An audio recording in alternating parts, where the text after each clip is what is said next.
What's up guys, Fran here with Rich. Exciting day, Nintendo finally revealed its new platform and its new controller, which Rich here, lucky guy, finally got to play. So Rich, can you start by telling us about it?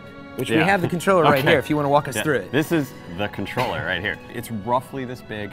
You're talking about a 6.2-inch screen in the middle of it, touch. You've got 2 analog sticks here, plus, typical plus controller here, 4 buttons here, and there's actually some like navigational and power buttons below it. And then sort of on the underside of this thing, you've got 2 triggers, all right? And the best way to describe this thing is to take an iPad, put a little grip underneath it, and you're holding it. I mean, it's basically what we've been telling you for the last 2 months or so. Last thing, there's a camera in the middle, though I didn't have a chance to actually see what that functionality was. Is the screen HD? So it's technically not HD, right? But when you're talking about shrinking, your 52-inch HD television down to 6 inches, it doesn't actually matter if it's HD.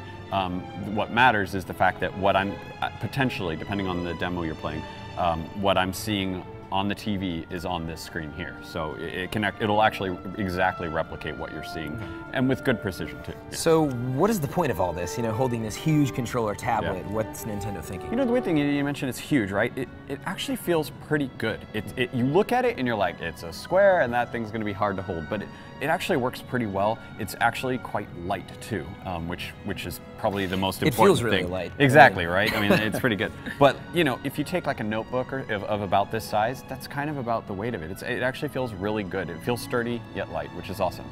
So the point is that this extra screen allows you to break away from your TV basically. So you can have 4 players playing with Wii remotes, it's actually fully functional with all Wii accessories and controllers.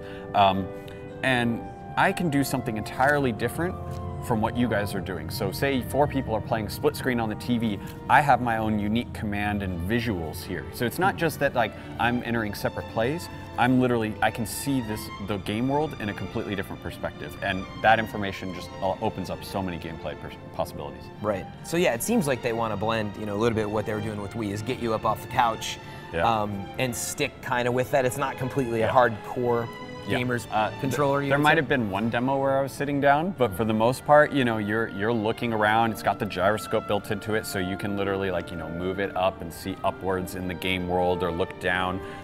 There's actually one demo where I was able to I could actually tilt it upside down and see behind me, things like that. Yeah, really, really cool. So where do you think this is going to take? Do you think it's going to take gaming somewhere new? Is it kind of a wait and see situation? No, typical to Nintendo. Once you've played it, and I realize that this sounds odd, and the controller, when by the time you've seen the images, is going to look a little strange to you. But when you play this thing, it's fun. Like the demos, some of the demos I was seeing was just showing off HD quality, that sort of stuff.